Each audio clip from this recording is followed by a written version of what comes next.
जय हिंद दोस्तों। आज हम लोग जानेंगे एलसीएम और एचसीएफ के बारे में। इसकी एक एक पहलू पॉइंट पर हम लोग ध्यान देंगे। सबसे पहले हम लोग जानते हैं दो या दो से अधिक संख्याओं का लॉस उन संख्याओं से छोटा नहीं होता है। यानी दो या दो से अधिक अगर लॉस उसका निकालते हैं तो संख्या से छोटा नहीं होगा। दूसरा नंबर पॉइंट है दो या दो से अधिक संख्याओं का मौसा उन संख्या से बड़ा नहीं होता है। कह रहे दो या दो से अधिक संख्या का जो मौसा आएगा उस संख्या से क्या होगा, बड़ा नहीं होगा। तीसरा नंबर कह रहा है अभाज्य संख्या का मौसा एक होता है। यानी जो अभाज्य संख्या होता है उसका मौसा हमेशा क्या होगा, एक ही होता है।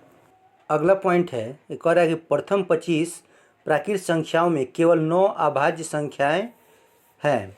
यानी हम प्राकृत संख्या जानते हैं कि गिनती की सारी संख्या को प्राकृत संख्या कहते हैं। तो कह रहा अगर 25 जो है प्रथम 25 प्राकृत संख्याओं में 9 क्या होता है, अभाज्य संख्या होता है।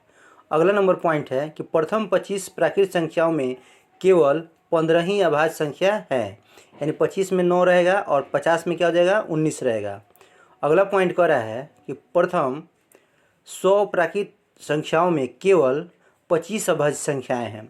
अगर 100 में प्राकृत संख्याओं में से पूछेगा कि कितने अभाज्य संख्या होती हैं तो वह 25 अभाज्य संख्या होती है। यह परीक्षा के हिसाब से बहुत ही इम्पोर्टेंट है, अक्सर ऐसे क्वेश्चन पूछते रहता है। 7 नंबर पॉइंट में कह रहा है किसी दो या दो से अधिक अभाज्य संख्याओं का मौसा एक होता है। कह रहा है कोई भी दो या से दो से अधिक अभाज्य संख्याओं का मौसा कितना होगा, एक होगा। यह बहुत ही इम्पोर्टेंट है।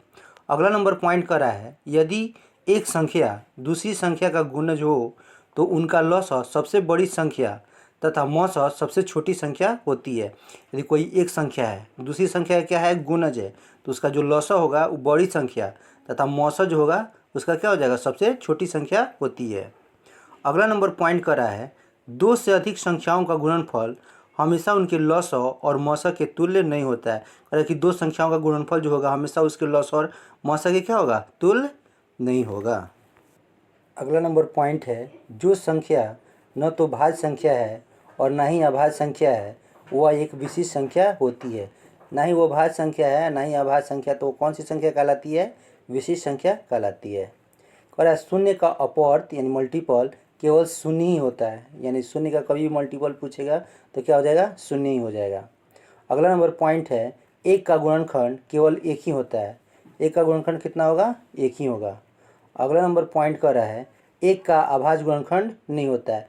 यानी एक का क्या होता है, अभाज्य गुणनखंड नहीं होता है।